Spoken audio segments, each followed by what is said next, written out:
ایک فقیر بازار میں گیا، اس نے دیکھا لونڈی بک رہی ہے، فروخت ہو رہی ہے، مالک آواز دے رہا ہے لونڈی خرید لو، باندی خرید لو۔ یہ فقیر کہتا ہے کہ میں اس کے قریب گیا تو کالے رنگ کی باندی تھی، کالی کلوٹی تھی۔ بیچنے والے مالک نے کہا جی اس کا ذہنی توازن بھی ٹھیک نہیں، اور سنو یہ تھوڑی تھوڑی پاگل بھی ہے، اور سنو یہ دن کو خریدنے والے مالک کی نوکری کرتی ہے اور رات کو یہ کسی اور مالک کی نوکری کرتی ہے۔ یہ فقیر کہتا ہے مجھے اس باندی، اس لونڈی کے چہرے پر کوئی پاگل پن نظر نہ آیا تو میں نے اسے خرید کر گھر لے آیا۔ جب گھر لے آیا، شام ہوئی، رات ہوئی، میں نے سر رکھا، آنکھ لگی، نیند آ گئی۔ رات کے دوسرے پہر جب میری آنکھ کھلی تو اچانک میں نے دیکھا، اچانک میری نظر پڑی تو میں دیکھ کر حیران رہ گیا کہ وہی کالی کلوٹی باندھی، وہی جس کا عقلی توازن ٹھیک نہیں تھا، جو پاگل تھی، وہ مصلی بچھا کے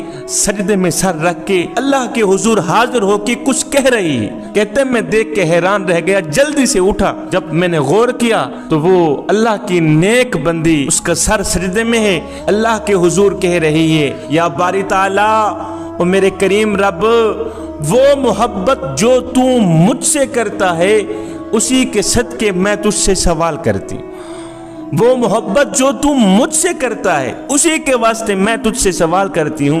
یہ فقیر کہتا ہے میں نے اس لونڈی کو کاٹا، اس باندی کے اس جملے کو کاٹا، اور کم بخت یہ تو کیا کہہ رہی ہے، اور اس طرح کہے کہ یا اللہ وہ محبت جو میں تجھ سے کرتی ہوں، وہ محبت جو مجھے تجھ سے ہے، میں اسی کے واسطے تجھ سے سوال کرتی ہوں۔ تو اس لونڈی نے کہا، اس باندی نے کہا حضرت بس چپ ہو جائیں، اگر اللہ کو مجھ سے محبت نہ ہوتی تو تجھے بستر پہ نہ سلاتا، مجھے مصلی پہ نہ بٹھاتا۔ حضرت اگر میرے مالک کو مجھ سے پیار نہ ہوتا، اگر میرے کریم رب کو مجھ سے محبت نہ ہوتی تو تجھے بستر پہ نہ سلاتا، مجھے رات کے دوسرے پہر مصلی پہ نہ بٹھاتا۔ رات کے دوسرے پہر بھی میں مصلی پہ بیٹھی ہوں کہ ساری کائنات نیند کے مزے لے رہی ہے، ساری کائنات نرم نرم بستروں پہ سوئی ہوئی ہے، اور میں رات کے دوسرے پہر مصلی پہ بیٹھ کے اللہ کے حضور سجدہ کر رہی ہوں۔ اس کا مطلب یہ ہے کہ میرے اللہ کو مجھ سے پیار ہے۔ فرعون نے ایک مکان بنایا تھا جس کے بیرونی دروازے پر فرعون نے بسم اللہ الرحمن الرحیم لکھوائی تھی۔ اب جب فرعون نے خدائی دعویٰ کیا کہ دنیا میں صرف میں ہی خدا ہوں، مجھ سے بڑا خدا اور کوئی نہیں ہے، جب اس لعین نے خدائی دعویٰ کیا تو حضرت سیدنا موسیٰ علیہ السلام نے اس کو تبلیغ کی۔ فرعون نے موسیٰ علیہ السلام کی تبلیغ کو نہ مانا، موسیٰ علیہ السلام کی تبلیغ کو قبول نہ کیا۔ جب اس نے موسیٰ علیہ السلام کی تبلیغ قبول نہ کی تو موسیٰ علیہ السلام نے فرعون کے حق میں بد دعا کی یا باری تعالیٰ اس منحوس کو ہلاک ہی کر دے، مالک تو نے اس منحوس کو، اس کافر کو کس لیے مہلت دے رکھی ہے؟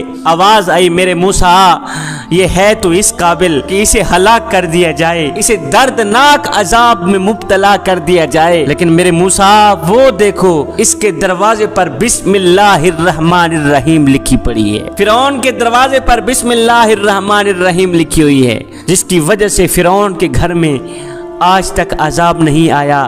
بسم اللہ الرحمن الرحیم کے صدقے اللہ تعالیٰ نے فرعون کے گھر میں تو عذاب نہ بھیجا، لیکن گھر سے نکال کر دریا میں غرق کر دیا۔ ایک تاجر صبح صبح اپنی دکان پر آیا، آتے ہی اپنی دکان کا ترازو توڑ دیا۔ ساتھ والے نے پوچھا میاں اتنا قیمتی ترازو تو نے کیوں توڑ دیا ہے؟ تو اس تاجر نے کہا میاں وجہ اصل میں یہ ہے کہ آج میرا ہمسایہ مر رہا تھا، آج میرا پڑوسی مر رہا تھا، سکرات کا وقت اس پر طاری تھا، آدھی روح اندر تھی آدھی روح باہر تھی، ہم اسے کہتے تھے کلمہ پڑھ، وہ آگے جواب دیتا تھا میاں میں کلمہ نہیں پڑھ سکتا۔ جب ہم نے کلمہ نہ پڑھنے کی وجہ پوچھی تو اس نے کہا میری دکان کا جو ترازو ہے، ترازو کے درمیان کا جو کانٹا ہے نا کانٹا، وہی میرے گلے میں چھپا ہوا ہے۔ तराजू के दरमियान का जो कांटा है वही मेरी हलक में छुप गया है। मियाँ वही कांटा मुझे कलिमा नहीं पढ़ने देता, मैं क्या करूं, मैं कलिमा नहीं पढ़ सकता। हाय तराजू के इस कांटे से ना जाने कितनों का हक मारा होगा, कितनों का माल लूटा होगा, कितनी डंडी मारी होगी, कितना गलत खाया होगा, कितना गलत तोला होगा। जवानों गलत तोल कर चाहे सारी दुनिया भी अपने पास कर लो, अगर आखिरी वक्त ईमान हाथ से गया तो बताओ तो सही क्या लेकर जाओगे।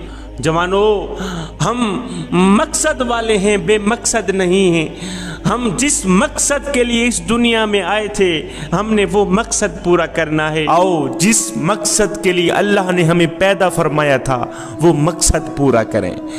अगर हम सब हुजूर अलैहिस्सलातु वस्सलाम की मुबारक ज़िंदगी अपना लें तो अल्लाह राज़ी हो जाएगा, उसका रसूल राज़ी हो जाएगा। जब अल्लाह और उसका रसूल राज़ी हो गया तो फिर हम दुनिया में भी सुकून से रहेंगे, आखिरत में भी सुकून से रहेंगे। हज़रत बायज़ीद बुस्तामी रहमतुल्लाह अलैह के पड़ोस में एक आतश परस्त रहता था। उस आतश परस्त शख्स की एक बेअमल मुसलमान से दोस्ती थी, एक बेनमाजी मुसलमान से यारी थी। एक दिन इस बेअमल मुसलमान ने, इस बेनमाजी मुसलमान ने उस आतश परस्त यार को कहा, मियाँ अगर तू भी कलिमा पढ़ के मुसलमान हो जाए तो कितनी अच्छी बात है। तू आग को पूजता है, आग को पूजने से क्या फ़ायदा, आग को तो अपने पराये की भी कोई तमीज़ नहीं होती। तुम जो इस आग के पुजारी हो, अगर तुम भी इस आग में कूद जाओ तो ये आग तो तुझे भी जला कर राख कर देगी मियाँ। और जो पूजने वाले को जला कर राख कर दे फिर उसे पूजने का क्या फ़ायदा। बेहतरी इसी में है कि तू भी कलिमा पढ़ के मुसलमान हो जा। जिस खुदा ने इस आग को पैदा किया उसी पर ईमान लिया। बेअमल मुसलमान की ये बात सुनकर उस काफिर ने जो जवाब दिया वो आज के इस्लाम के नाम पर बदनुमा धब्बा लोगों के लिए एक सबक है।